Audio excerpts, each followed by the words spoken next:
네, 아가서는 이 남녀의 사랑에 대해서 이제 기록한 책입니다. 보통 우리가 성경을 읽으면 이 남녀 관계를 마치 이제 자녀 생산만 하는 관계로 보거나 이제 심지어는 이제 결혼하지 않아도 된다라는 식의 이제 성적인 것을 이제 성을 부정하게 이제 보는 뉘앙스로 읽기가 쉽습니다. 그러나 이 아가서는 이 남녀의 사랑도 하나님이 주신 이제 선물이고 또 결혼이라는 거룩한 관계 안에서 이 사랑이 일어나면 얼마나 기쁘고 즐거운지를 알려주는 책입니다. 그러나 이제 또한 동시에 이 아가서에 나오는 남자 솔로몬 왕은 그리스도시고 술람미 여인은 교회를 의미하여서 그리스도와 교회의 연합에 대해서 알려주는 이 깊이 있는 의미의 책이기도 합니다. 이 아가서는 이제 보통 유대인들이 6월절에 이제 낭독을 했는데요. 6월절은 나를 위해서 죽으신 어린 양 예수님의 기리는 날이죠. 이 구원의 날에 이 구원 이후의 연합을 노래하는 이 아가서를 읽는다는 것, 이제 이게 이제 큰 의미가 있습니다. 그래서 이런 그리스도와 이 교회의 연합, 우리와 하나님의 연합의 개념을 가지고 이제 읽어 나가면 큰 유익이 있습니다. 이제 오늘 본문은 이제 크게 세 부분으로 나눌 수 있는데요. 1절에서부터 7절, 그리고 8절, 9절, 그다음에 이제 나머지로 좀 나눌 수 있습니다. 먼저 1절부터 7절은 이 여인의 아름다움에 대해서 이제 묘사를 하고 있는데요. 이제 그냥 보면은 이뭐 5절에 보면은 뭐 유방이 나오니까 이게 먼저 첫날 밤에 이제 어떤 뭐 야릇한 장면을 좀 묘사하는 듯 오해할 수도 있는데 11절에 보면은 이제 의복의 향기를 언급하죠. 그러니까 여인이 이제 옷을 입고 있는 장면입니다. 그래서 이제 옷을 벗은 뭐 맨몸을 막 이렇게 묘사한다 이런 것이 아니라 여인의 아름다움을 이제 잘 묘사하는 장면으로 볼 수가 있습니다. 뭐 간단하게 이제 좀 설명을 드리면은요. 1절 보시면은 이제 1절 중간에 너울 속에 있는 내 눈은 비둘기 같고라고 이야기합니다. 이제 너울은 쉽게 말하면 이제 베일 이렇게 왜 살짝 비치는 그 천 있죠. 이제 그것을 의미합니다. 그러니까 지금 솔로몬이 이제 그 가마를 타고 행차를 해서 이제 결혼식을 진행했죠. 이제 결혼식 하면서 이제 아직은 결혼 전이기 때문에 이 남녀가 서로 이제 얼굴을 가리죠. 그래서 베일을 썼습니다. 마치 이제 이삭이 리브가를 처음 만날 때 리브가가 이제 베일을 너울을 썼던 것과 이제 동일한 장면이 나오는 겁니다. 그러니까 둘이 아직 이제 서로를 향한 거룩함을 지키고 이제 결혼식을 하고 있다라는 것을 보여주는 장면입니다. 2절 보시면 내 이는 목욕탕에서 나오는 털 깎인 암양 곧 새끼 없는 것이 하나도 없이 각각 쌍태를 낳은 양 같구나. 이게 무슨 말인가 좀 싶은데요. 이제 내 이제 치아 이빨을 지금 묘사하고 있는 겁니다. 근데 이빨이 이제 어느 정도로 가지런하냐면 일단 목욕탕에서 나온 이제 양같이 새하얗습니다. 그리고 얼마나 가지런하냐면 쌍태를 낳은 양, 그러니까 쌍둥이처럼 똑같이 생긴 양이 여러 마리 모여 있는 것처럼 이빨이 가지런하다. 이제 이렇게 이제 표현을 하고 있습니다. 그러면서 이제 3절에서는 뭐 입술은 홍색실처럼 붉고 또 뺨도 석류처럼 붉어서 생명력이 넘친다라고 표현하고요.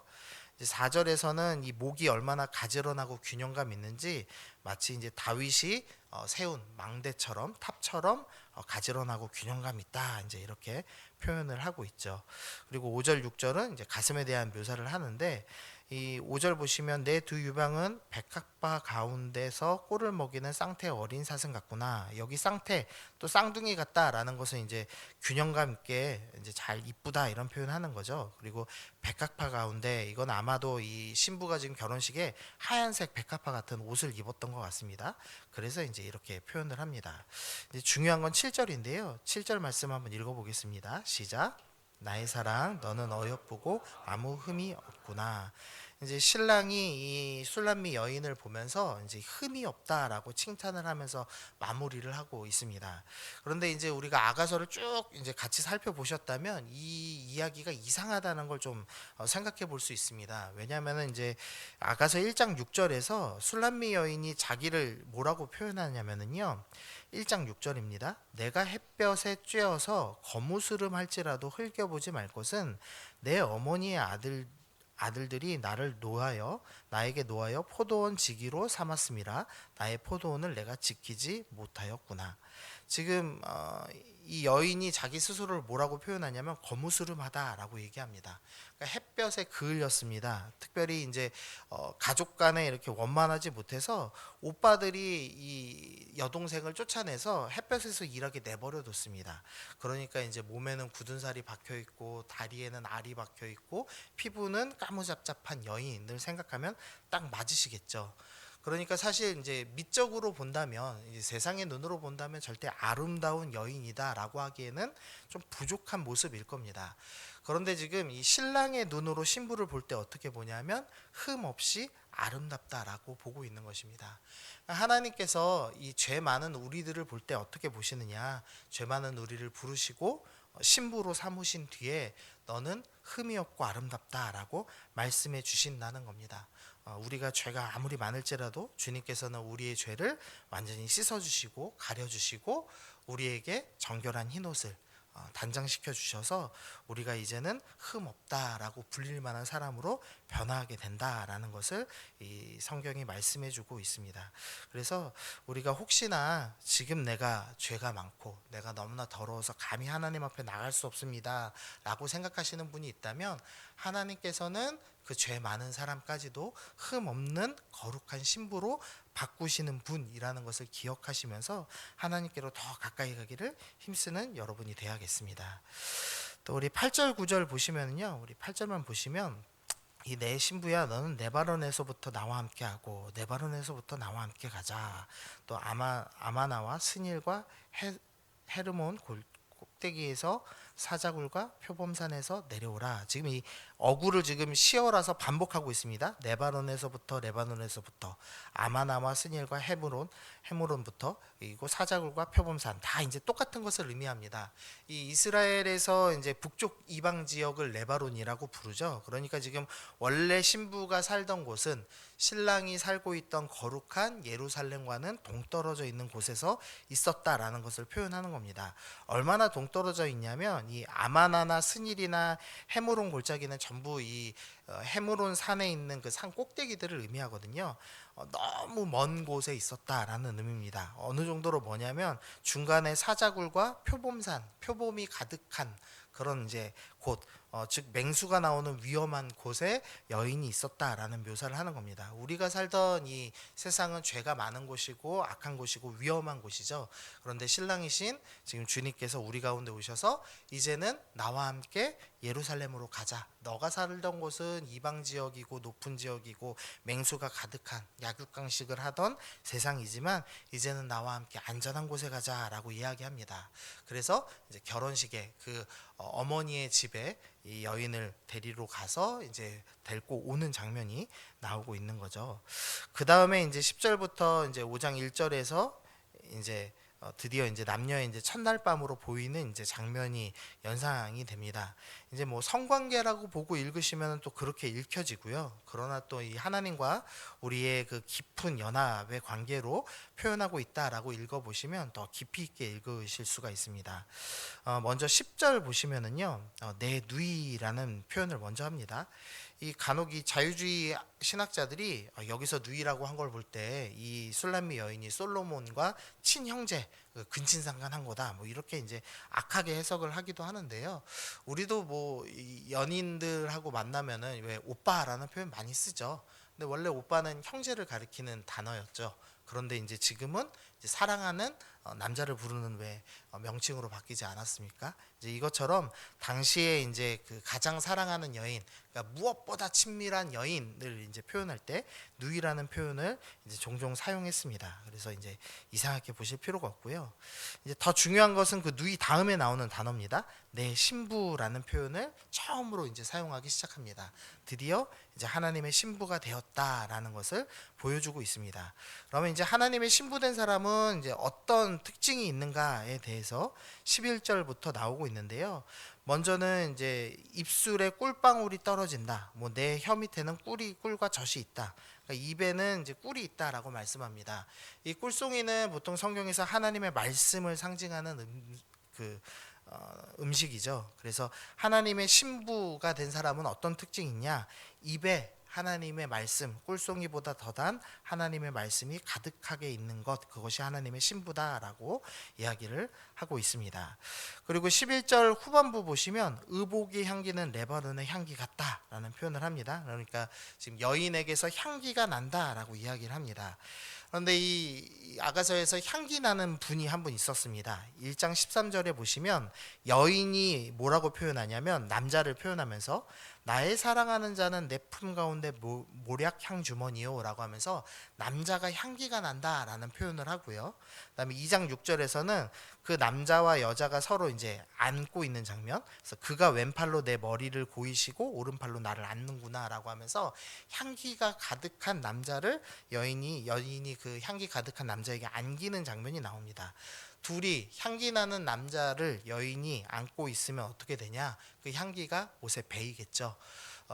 그리스도께서 향기가 난다라고 성경이 표현하죠. 그래서 우리가 그리스도와 함께하면 어떻게 되죠? 그 향기가 우리의 몸에 배이게 되는 것입니다. 그래서 고린도후서 2장 15절에서 우리는 구원받는 자들에게나 망하는 자들에게나 하나님 앞에서 그리스도의 향기다라고 이야기하죠. 하나님의 신부된 사람, 하나님과 연합한 사람은 어떤 특징이 있냐? 예수님의 향기가 나는 사람이 되더라라고 이야기를 하고 있는 것입니다.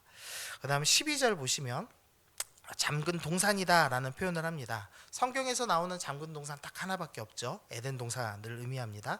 하나님께서 처음 창조하신 창조의 계획대로 된 에덴 동산이었는데 그게 이제 죄로 인해서 잠겨 있게 됐죠. 근데 이제 신부가 다시 에덴 동산의 상태를 회복했다라고 표현을 하는 겁니다. 우리가 성경을 네 단어로 요약해라라고 하면은 이제 창조, 타락, 구속, 재창조 이렇게 표현을 하죠.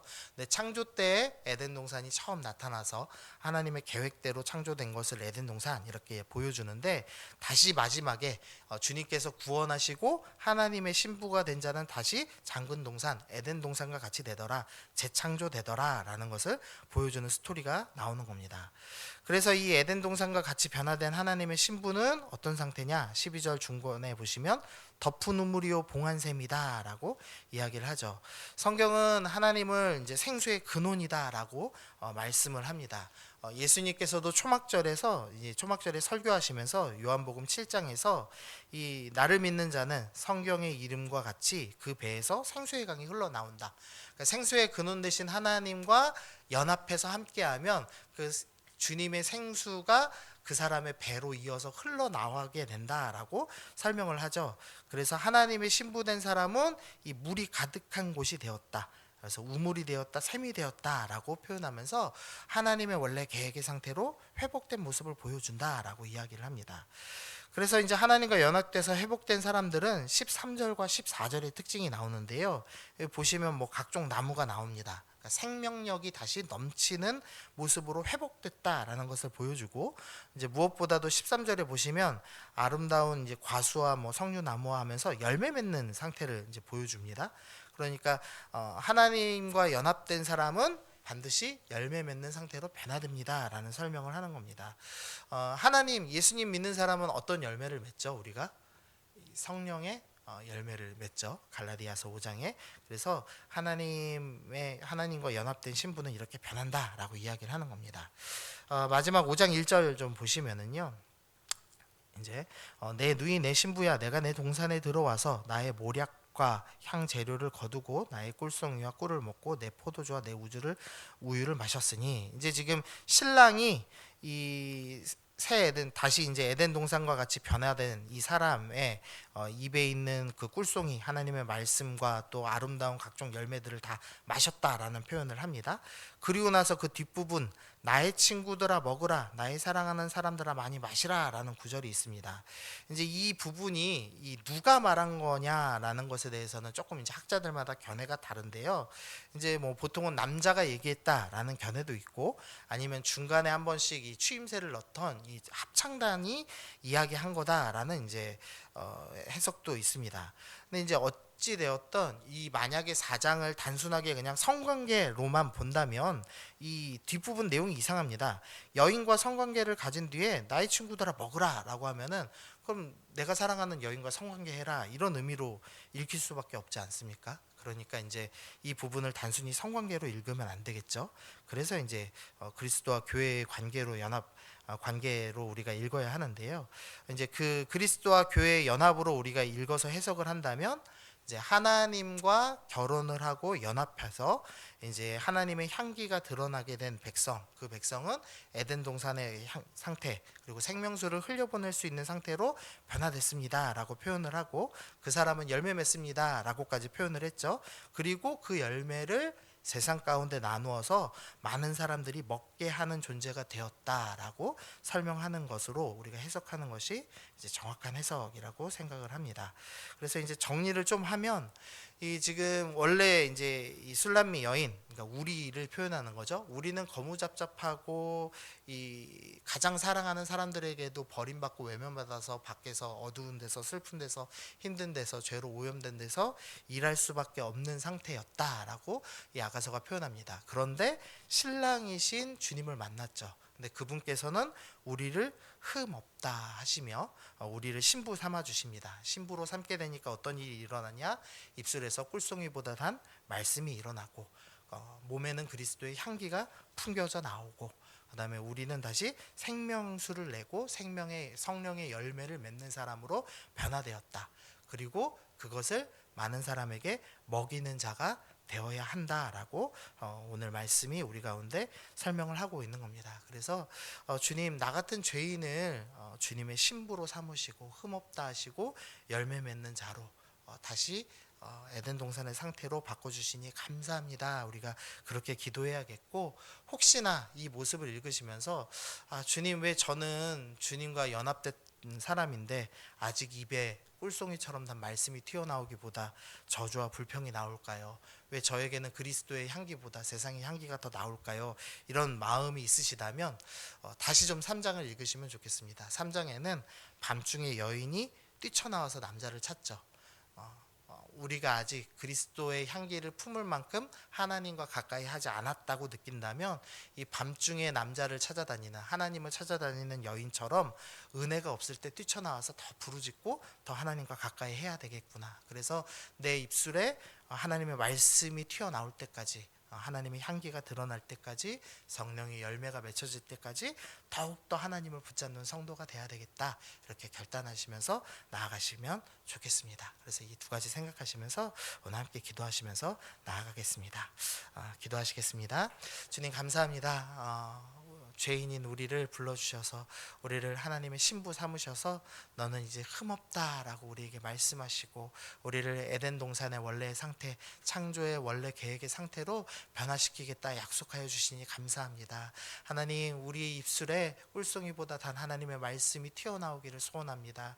그리스도의 향기가 뿜어져 나오기를 소망합니다. 성령의 열매가 맺혀지는 삶 살기를 소망합니다.